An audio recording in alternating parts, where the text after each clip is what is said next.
one called Second Language Acquisition and Second Language Learning. And it has all the research, and you can download it for free on the website. The research is there. So if you can't sleep at night, this is the cure for insomnia. Look at all the studies. Here's what we found. We call this the natural order hypothesis. People acquire the grammatical rules of language in a predictable order. Some things come early, some things come in the middle, some things come late. In English as a first language, one of the earliest grammatical markers to come is the ing marker. ing, of course, the progressive. It could mean future. John is going to play the violin next week. It could mean happening right now. What's that noise in the next room? John is playing the violin. That's one of the first ones to come in. One of the last ones to come for first language is the third person singular. And we all have, we're all frustrated trying to teach it. It's very slow. Sometimes it doesn't come at all. There might be, in children, there might be 6 months to a year between the progressive and between the third person singular. For some people, the third person singular never comes. And several dialects of English do not have the third person singular. It's late. Let me tell you now 3 what I think are amazing facts about the natural order. Number 1, you can't change it. You know this if you've taught English. You can drill the third person singular for hours and hours, but just like good wine, it will not be ready until its time has come. There's not much you can do about it. Number 2, the order of acquisition does not go from simple to complicated.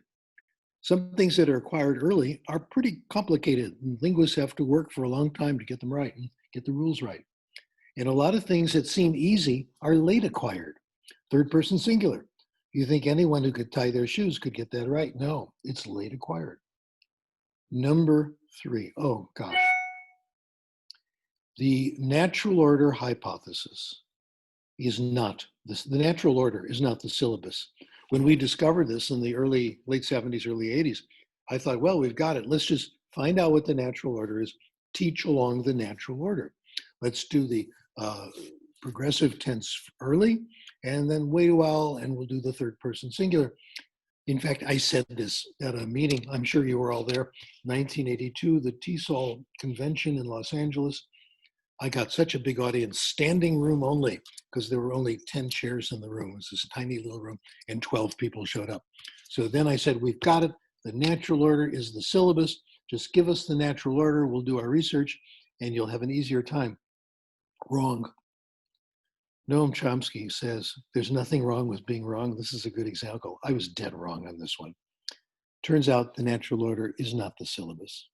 I'll say more about this, but briefly, the natural order is the result of language acquisition. We don't use it for the curriculum. It emerges as a result of language acquisition.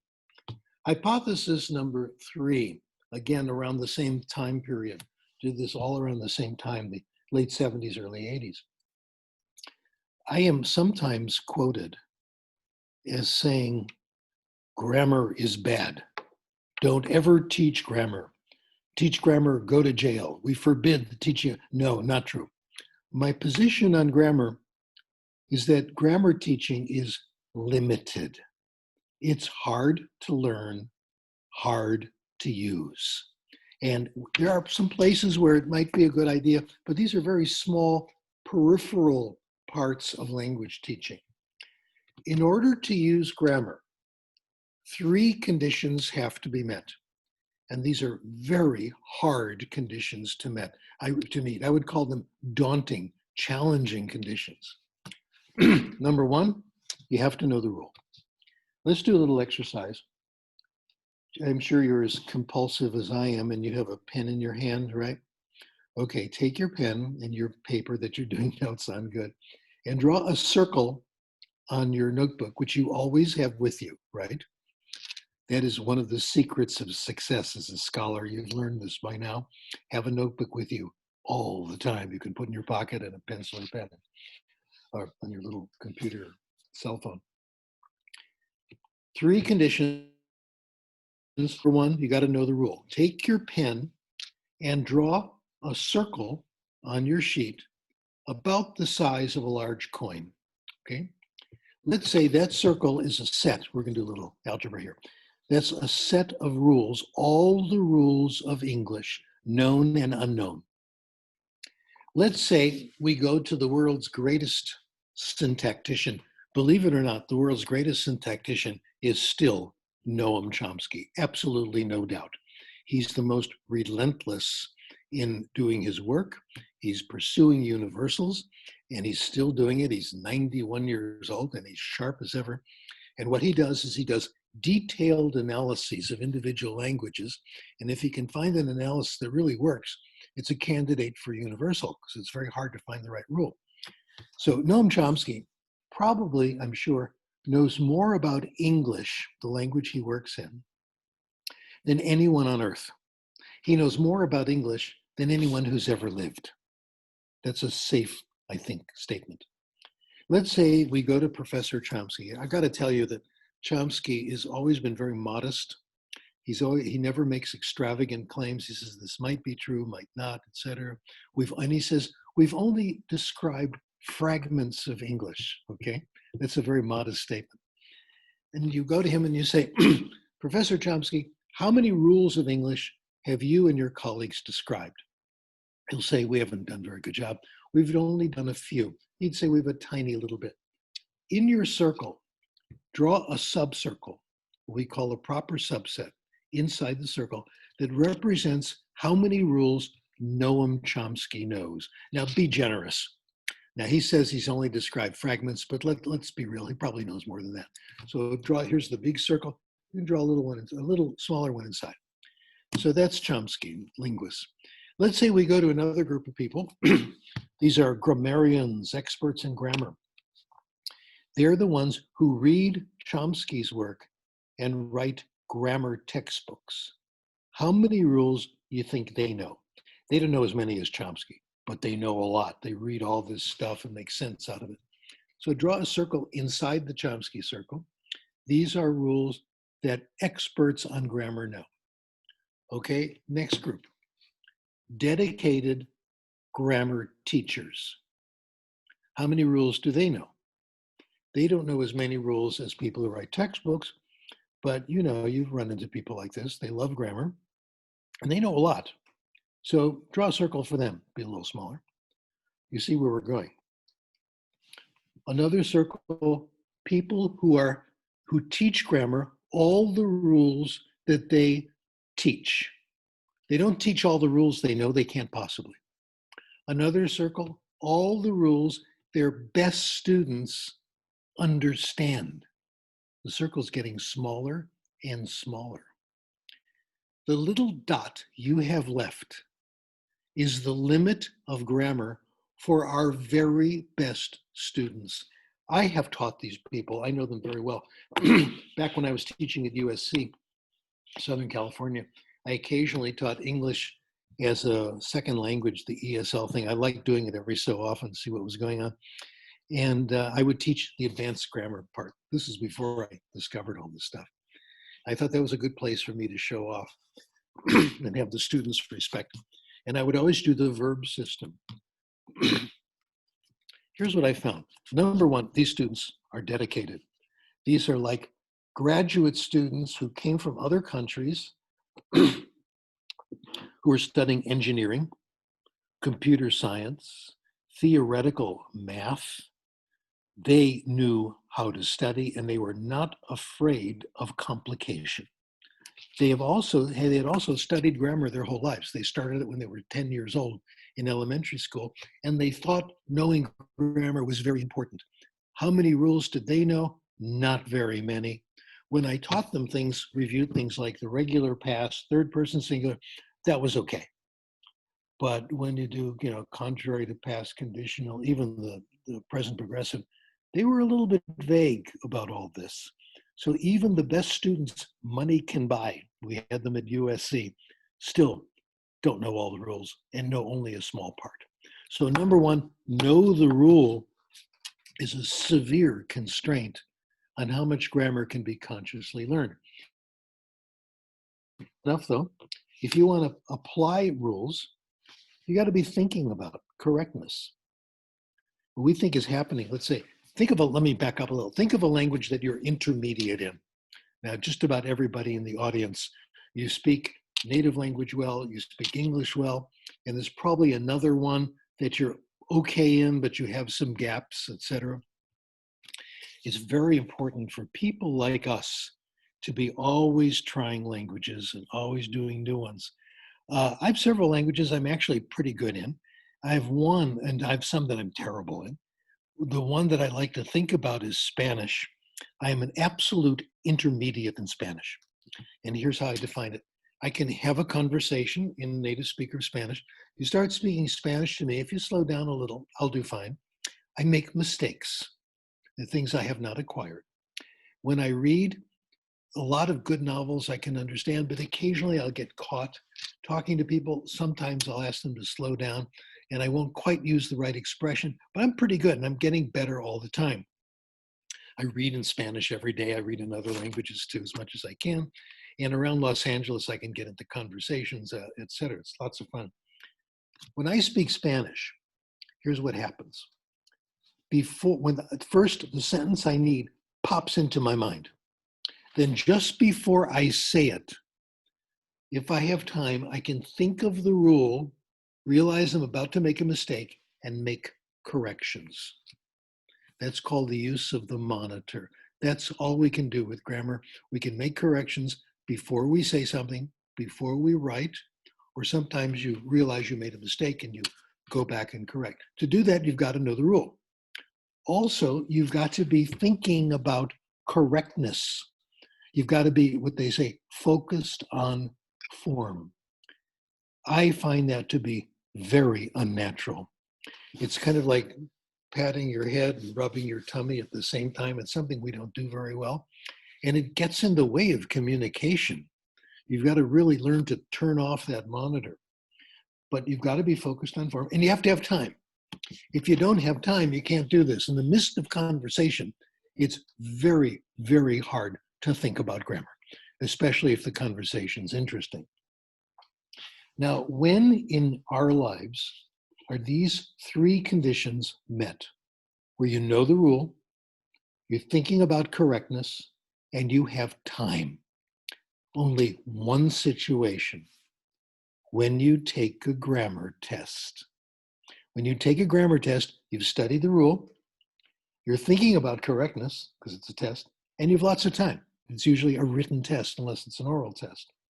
The studies we did back in the 1980s and 70s, we found even when the conditions were met, use of grammar was quite slight, very light. When they're not met, it's just about all gone. So grammar is to help you on grammar tests. That's its main function. Now, I want to make one exception to this. There are times when this comes in handy, a little bit of conscious knowledge. I'll speak to you as a native speaker and fluent reader and writer of English and tell you what I go through.